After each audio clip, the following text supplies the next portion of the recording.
Morning, everyone. Welcome to Coffee Talk, a time where we pause, we reflect, we notice things, right? So much of life just kind of goes unnoticed. I'm noticing something's missing.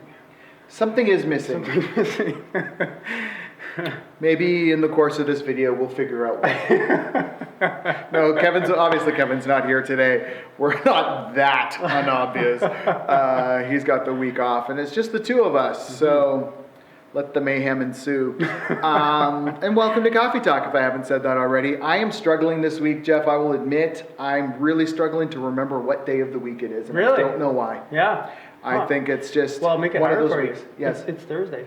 I know. I feel a little bit what it is CNB has their musical performance this week. Oh. And so You've been going to a lot of musical I performances. feel like I've been going to a lot of musical. so I've started describing myself as a patron of the arts. So, as a patron of the arts. Because I'm like, Is this like the final one? the amount I'm spending on money for like gas to Yeah, drive to see yeah, these performances, yeah. like going to Winfield and all around. Yeah. Just the tickets. Yeah. Paying to go see your own kids and really? stuff is like, Yeah. I don't know why that's just kind of like, are you kidding me? Well, and you're not seeing just your own kids. You're seeing. No, often there's lots other of youth around here. current Yeah. and That's otherwise, awesome. and so all of that is really fun. Yeah. But it is that, and so it's a little bit like, okay, am I seeing which performance am I seeing today? That's the day of the week, and it's all good tonight. Like Wednesday night and Thursday night. Tonight's the big one. We're going to be at CNB. Sorry if you're watching this Thursday morning and you're like, oh, let's go. It sells out in seconds. You got to kind of know. You got to have an in.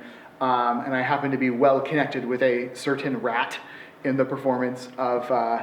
They're doing Shrek the Musical, so it should be good times. Oh, interesting. Yeah. Okay. I thought Joella was going to be. We thought she was going to be one of the blind mice. Apparently, that's too on the nose, so they made her a rat. I'm like, whatever. But that's our week. It's fine. It's good times. Good. But we want to look back on Sunday because we are continuing on Because He Lives. And specifically focusing on fear this week. Right? We all have things we're afraid of. For many people, it's insignificance. Yeah. Right? Yeah. But you actually offered, I think, 6 categories. I have notes, people. Yeah. I actually write Me too. things down occasionally. The 6 broad categories of fear, right? Being misunderstood, or fear of the misunderstood, a fear of the unexpected, of being unwanted or out of control, social judgment or rejection, physical pain or violence, and meaninglessness and death is the 6th one. Right. And so you shared a little bit about where you kind of land on that. You talked about a fear of heights, which, Yep. I hear that and I go, oh yeah, right, physical pain or violence, you fall from that height and it's going to hurt. Yeah. And maybe it's even headed towards category 6, right? Meaninglessness or death. Right. Yeah. And I do think a lot of people's fears sometimes will bridge categories, right? Oh, Or yeah. sometimes Oh, we yeah. don't necessarily know. I think of people who are afraid of flying. And it's like, oh yeah, you're kind of out of control there. You certainly don't want to crash and die. Even just you don't fully understand the physics of it and how safe it is and how it actually works. And when sometimes we don't understand things, The unknown. then it becomes Or even misunderstood. more Yeah, fearful, right? Yeah. And I do think that misunderstood one is so. I don't know that we give enough credence to it. Like so often, I think when we're afraid of people, it's because we don't understand who they are, where they're coming from, how they see the world. Right. It's just so different to us. Yeah. And we can very easily become afraid. But what I loved is there's hope in this because Jesus is the. I'll say it, antidote, right? Right, He's the antidote to all of these word, fears. yeah. Right? Because he understands everything. Yeah. Right? He sees the future, so there's nothing that's really unexpected. Right? Like like I think about Jesus and the boat in the storm, right? Yeah. Right? Yeah. That storm was not unexpected to Jesus. Right. Yeah. And when I think you see what's coming, you can just kind of go have a nap. Yeah. I got You're like, it. it's just the storm, whatever, it's just gonna be waves. So what? Water's gonna get in the boat. It'll be a water bed, right? It's it's easy to, there's nothing that's out of his control, Right. right? so we don't have to fear what seems out of control. He was rejected, so he went through rejection, but he also absolutely accepts and loves and wants people. Yes. He wants relationship with people. Yeah. So he's not pushing people away. He went through physical pain and violence, but ultimately overcame death, right? That's the key to all of this. And then lastly, he faced death, he conquered death, and he gives meaning. Yeah. I love that Matthew ends his gospel not with just an ascension, but a commissioning and an ascension, right? Jesus gives, like we talked about this at the start of the series, he gives mission, he gives meaning, he sends out. Yeah. Luke uses it as a bridge between the gospel and the acts of the apostles, right? There's that sense of now go forth and be the people I've trained you to be. Huge meaning. Yeah. Huge meaning there. And so I think one of the questions I kind of would love for us to kind of think through, and I think as all of us as disciples need to be wrestling with, is the now what question, right? So Jesus overcomes these, now what? Yeah. How do we actually live in that? And how do we find hope and fulfillment in Jesus, just being the antidote to all of these fears? It's interesting. Even as you're saying that, we talked a little bit before we turned this on. Yeah. And now it's formulated a little bit more. And what's coming to mind when you say that is we kind of want steps. Okay, first we do this, then we do this, and we do this. Yeah. But if you've ever entered a relationship, do you follow steps?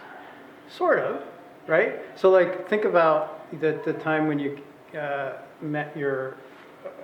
met somebody you thought you might be interested in getting to know and maybe marrying, and if it's the one, if you had a girlfriend before you're the one you're married to, you're like, well, let's go on a date and see, and then you're like, maybe, but there's this and there's that or whatever, and then you go on another date, or maybe you've gone a long ways down that path and you started talking about marriage, but then you realize that's not the right one, and so then you move, eventually come to because we're both married, we came to another woman that we developed a relationship. It's not the same.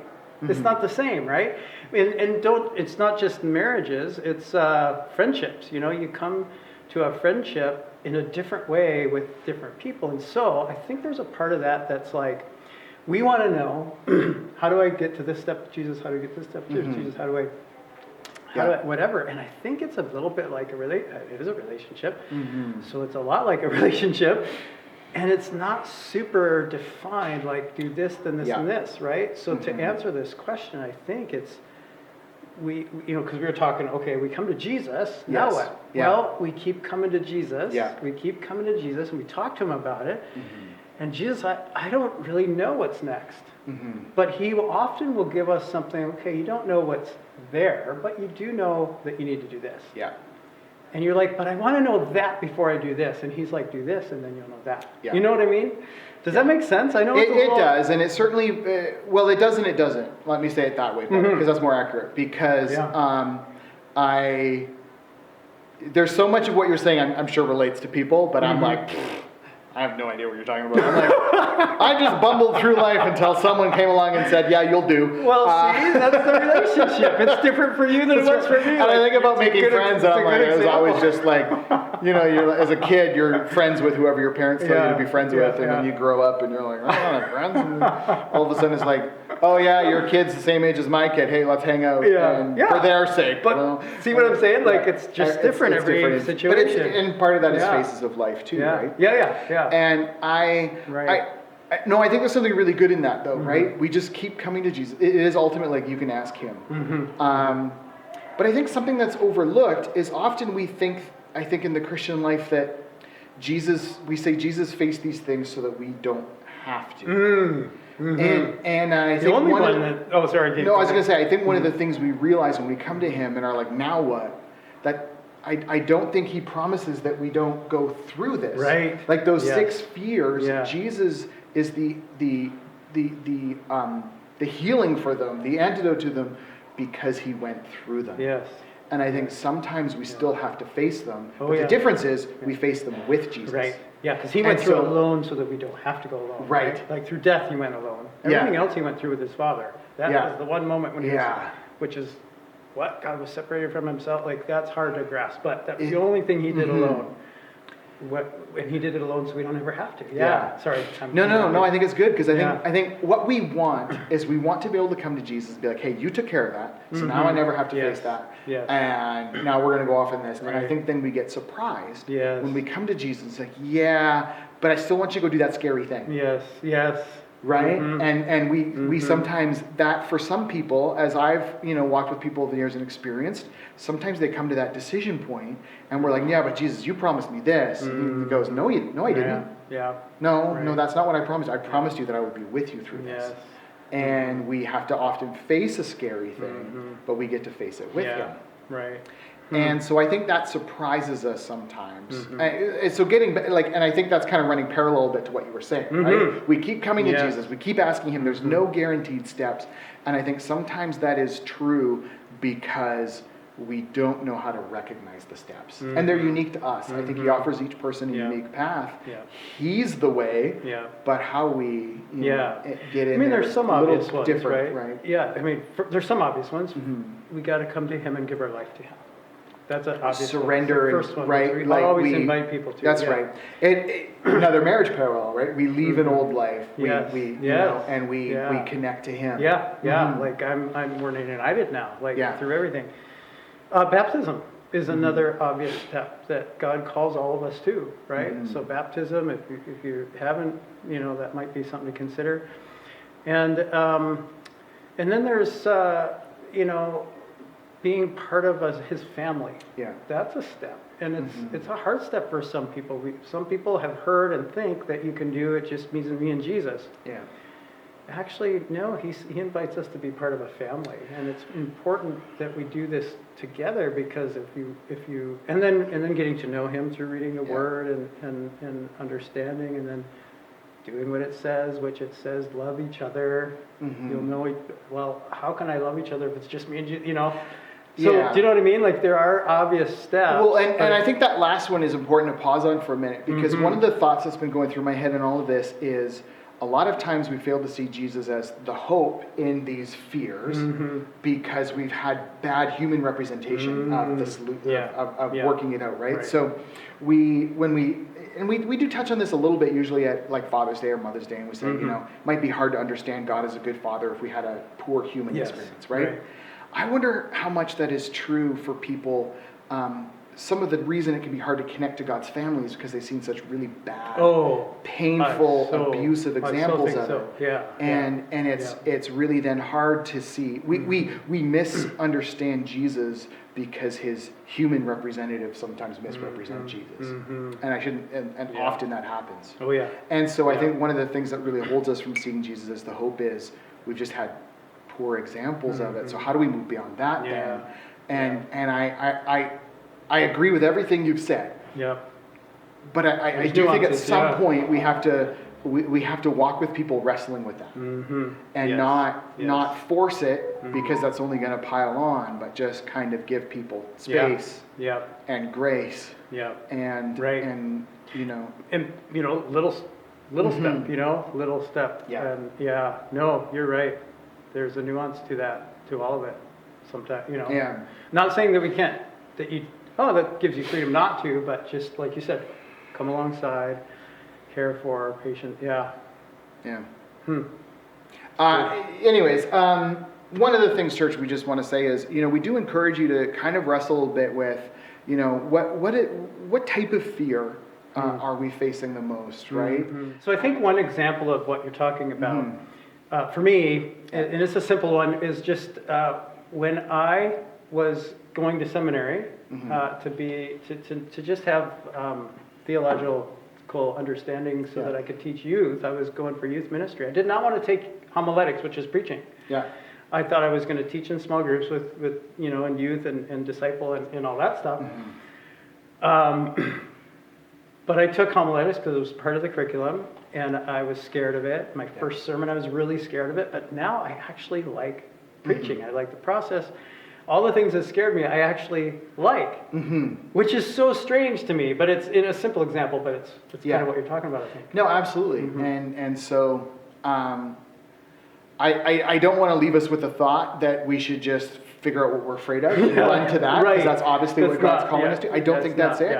I just think we shouldn't be surprised when we pursue Jesus and what he's calling us to, if we have to face some fear. Something we're afraid of. Something we're afraid of. And so I just think that's part of the growth of it, right? I think God's ultimate goal for us is that we would mature. Yeah. And I don't think anything matures without a little bit of adversity. Yeah. Yeah. And the promise is he's with us through it, Yes. not helping us go around it. Right. And so, Yeah. Good. and encouragement, because, may you know that if you sense that God's calling you something, and it's scary and it's intimidating, we've been through it. Whether that's, learning to preach and speaking before a crowd, or, asking for help, asking for support, because you think God's calling you to something, and you're like, I then actually need to be vulnerable enough to say to people, hey, please give us money, please pray for us. And we, that's awkward, and whatever it is, you will not face it alone. Yeah. And so take comfort in that, and ultimately in Jesus. And so, looking ahead, we have a few things coming up, but not a ton. I know it's, May is on the tomorrow. Yeah. Oh, is it tomorrow already? Friday is May 1st. Right. Oh my goodness. Friday is May 1st. Yeah. Okay. So May is tomorrow. Yeah. Yeah. We have the Mother's Day. It's not a Mother's Day tea. It's a ladies' tea. Yeah. That happens to be the day before Mother's Day. Yeah. And so I think they'll still be selling tickets on Sunday. Okay. I know. I think they've as I've heard, a lot of people have said we want to be part of this event. They've kind of filled up this room, and they're going, well, where else could we hold it? That's right. Yes. Could we expand this and include everybody? And so I think they're just going to keep rolling. So that's really exciting. I think you can still get in. Yeah, I think so too. Yeah. And so if we're wrong on that, then I guess we'll eat some humble pie and admit that on Sunday morning. But we think you should connect with the ladies on Sunday morning, Alyssa and others who are selling tickets, and just say, Pastor Jeff said I could still buy a ticket, and if you don't want to blame him, blame me. Say, hey, Chris said we could get a ticket, and then they'll come and we'll figure that out. It'll be good. It'll be a great event, and you don't want to miss it. So if you haven't gotten a ticket yet, make sure you get out on that. Anything else? Something for you coming up after that, right? You thinking May Camp? Yeah. May Camp. Yeah. It's too late to sign up, but we would love for you to know that our youth are going to be down in Green Bay for the May long weekend, and you can be praying for us. We're expecting from around the province 200 plus people, mostly youth, a few youth leaders, and it's a night, it's a weekend. Feels like one night because you start and you just don't end. It's a weekend of little sleep, but lots of fun and energy, and more than that. Just great teaching, wonderful worship, and a great time connecting and getting to know people who are kind of in the same boat as you from around the province. So looking forward to that a lot. That's the May long weekend, and I think that's it for today. So thanks for spending some time with us, whether you had coffee, tea, or like us, just some good old-fashioned tap water in your cup. It's just great to pause and connect, and so we hope to see you face-to-face, even better, real soon.